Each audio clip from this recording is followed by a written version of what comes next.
nosotros Juan Carlos Hernández Meijueiro. Él es psicólogo social, teólogo, educador en sexualidad humanista. Así es. Y me da tanto gusto recibirte una vez más. Gracias, ¿cómo estás? Bueno, pues Juan Carlos es un erudito, y hasta nos costó trabajo definir con qué parte específicamente íbamos a trabajar hoy. Así es. Pues estamos hablando sobre la diversidad sexual a lo largo de la historia. Y evidentemente tenemos que llegar al punto de Grecia, la antigua Grecia. Por supuesto. ¿Por qué? Porque de ahí parten muchas de nuestras bases culturales, de lengua, de idioma, ¿no? Y además de conceptos. Claro. Ajá. Muchos de los inventos de hoy, por ejemplo, la NASA sigue mandando cohetes a la Luna basados en los teoremas ¿de quién? De Pitágoras, Claro. del siglo V antes de nuestra era. Es decir, hoy somos herederos de toda esa tradición. Sin embargo, a nivel sexual, fíjate, hubieron pérdidas y hubieron ganancias también, porque no era todo ideal como hoy lo pudiéramos imaginar. La diversidad sexual en Grecia la podemos ver primero en un contexto, más que si había gays, si había lesbianas, si había trans, había un contexto que permitía ser diferente, que era el politeísmo. Creer en muchos dioses permitía creer en muchas formas de vida. No, y de hecho cada dios tenía su mito, Sus su mandatos, historia. su historia, Ajá. sus rituales, Sí. pero además su moral. Claro. Mores viene del latín costumbre. Entonces, tener la misma moral quiere decir tener las mismas costumbres. Sí. Moral no es algo mandado por la divinidad, ni es natural, es un acuerdo social. ¿Y cómo se dice costumbre en griego? Ethos.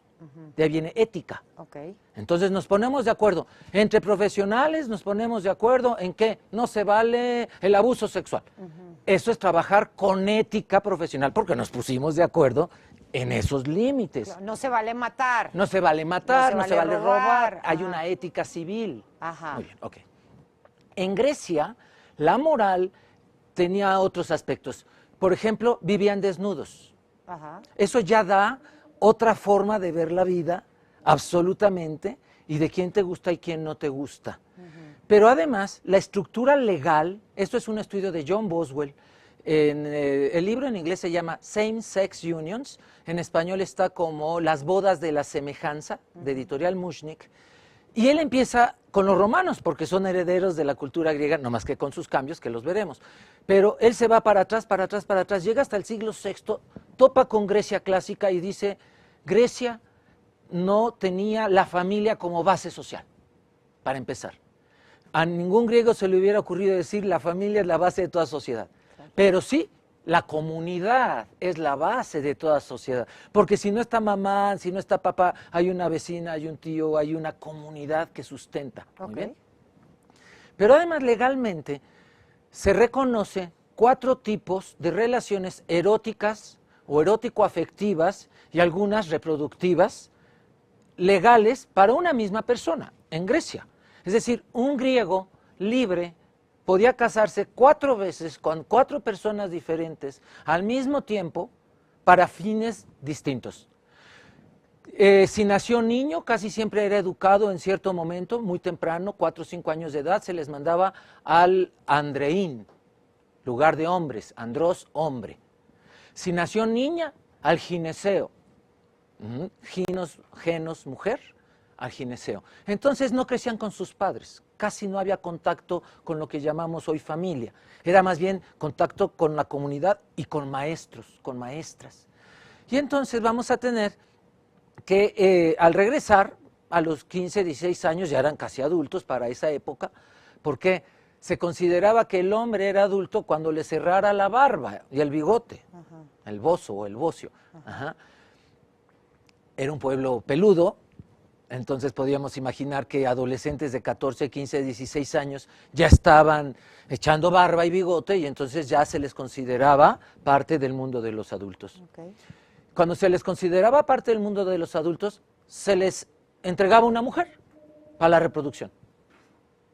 A ella tampoco le preguntaban si quería, los dos era a fuerza. Por eso la palabra esposa, esposo en latín quiere decir cadena. Sponsalis, cadenas. ¿Qué le ponen a los ladrones para llevárselos? Esposas. Por favor, no sean esposas cadena de nadie. Wow. Ajá. Mira, que hasta este minuto vamos así. Ok, sigue. En Grecia, fíjate que se decía de un derivado de pierna, gamba, quien camina conmigo. Yo camino con una sola persona, me siento a gusto. Uno, monógamos. Yo, la verdad, mínimo 2. Bigamos. Pues yo, la verdad, el barrio entero. Polígamos. Y entonces, la poligamia era legal en Grecia y bien vista. ¿Por qué? Porque el matrimonio no era el lugar del amor, como es hoy. No se esperaba que se amaran los esposos, sino que se reprodujeran. En cuanto la mujer quedaba embarazada, se separaban, se podían separar. Él, sobre todo los hombres, pero también ellas, tenían derecho, sobre todo si eran de clase alta, de casarse además con concubus. En latín cubus quiere decir lecho, como petate, como una estera en el piso donde se acostaban, se dormía, y concubus es con quien estoy en la cama. Okay. Concubina, concubino, con quien me acuesto rico, con quien tengo sexo y nada más. Ahora sí, como dijo aquel ilustre personaje, comes y te vas. Ajá. Y entonces llegaban, tenían sexo y no había ni hijos ni compromisos, pero había un reconocimiento legal. Y los concubinos y las concubinas podían ser de cualquiera de los dos sexos. John Boswell, en su análisis, porque los griegos fueron muy legalistas, luego los romanos, jurídicos, todo lo dejaban por escrito, comprueba que la mayoría de un hombre rico, añoso, tenía igual número de concubinos hombres que de concubinas mujeres. Michel Foucault afirma en Sexualidades Occidentales, en su libro, que la bisexualidad no reproductiva, sino amistosa, era la base de la sociedad griega. ¿Qué cambio va a haber en Roma? La sociedad familiar reproductiva. Ese va a ser un cambio. Pero por lo pronto en Grecia, entonces ya van dos. Yo me puedo casar con una señora que me dijeron para que era, mira, en su casa, en su comunidad producen leche, nosotros tenemos vacas, Juan Carlitos, ¿te das cuenta de la conveniencia? Va. No esperaban que me enamorara ni que viviera con ella toda la vida. Sí que reconociera solo a los hijos que me nacieran de ella. Muy bien. A ver, ya que tocaste el tema enamorarse, Ajá. ¿de quién se enamoraban entonces los griegos? De un tercer personaje Ajá. en la vida de cada quien. Entonces, había alguien para la reproducción. Ajá. Y decían, ¿por qué no la dejas? Dice, ¿por qué? Es buena madre de mis hijos. No se esperaba más. Luego, con quien tengo buen sexo, concubinos y concubinas. Y luego, un personaje que John Boswell reconoce que legalmente se le llama en griego adelphos, si era hombre, adelphe, si es mujer. Se traduce en latín frater para hombre, suoror para mujer. Traducimos hoy hermano, hermana. Hoy en historiador se tiene que hacer mucho investigación documental para si encuentra un texto donde diga que alguien era hermano o hermana de otra persona en la antigüedad, ajá, para saber si eran hijos del mismo padre, de la misma madre, del mismo padre y madre, o amantes, porque era la misma palabra. Claro, entonces por ahí comprendemos que ciertas historias de la mitología te hablan de un hijo enamorado de su madre que compartía el lecho con ella, por ejemplo, y no sabemos exactamente a qué se están refiriendo por estas figuras que dices. No tenemos el contexto. Okay. El contexto, decía un profesor de teología, todo texto fuera de contexto es pretexto. Ok, muy Entonces, para saber por qué entre los griegos no era mal visto que un hombre se enamorara de otro hombre, hay que entender que había una estructura social, teológica, teogónica, es decir, el orden de los dioses también era así. Los dioses, Zeus, no te digo con cuántas humanas y diosas y semidiosas tuvo sexo, bueno, y tuvo hijos. Eros me imagino que más. Bueno, Eros, imagínate, y va a ser Cupido, ajá, en la mitología romana. Muy bien, entonces, esto era lícito, permitido. ¿Qué no era permitido? Besarse en la boca en público. Ah, no, ¿por qué? Porque le llamaban beso vulgar o beso romano, un ósculos romano le llamaban. Beso romano era vulgar. Ajá. Pero todo lo demás sí, podían tener sexo e incluso orgías públicas. ¿Qué no era permitido? Violar a alguien. En Grecia, tú podías cortejar a alguien tocando sus genitales por la calle. Si sí tú le gustabas, te agarraba, respuesta, la barba. Hombre a mujer o mujer a hombre. Esto las vasijas nos muestran que era un acto seguido, común, cotidiano. Si quien le estaban tocando sus genitales no quería con la persona, empuñaba el brazo de la persona y se lo retiraba. Claro. La ley permitía hasta 3 veces que el otro insistiera. Y había quien lo malgastaba y luego decía, ándale, no, ándale, no, ándale, no. Ya. La cuarta podía yo llevarlo a tribunal y se llamaba delito de ocasionarme angustia. Ok. Ajá. Hay quien lo administraba. Hoy no quieres, bueno, 2 años te cortejo, te lleno de detalles, de regalos, te enamoro, en 2 años vuelvo a ver si sí. Ajá. No, otros 2 años, ¿no?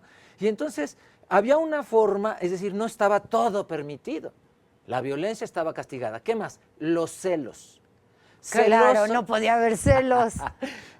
Celoso en griego se dice patos, enfermos. Ok. Los celos no eran muestra de amor, sino de inseguridad de la persona.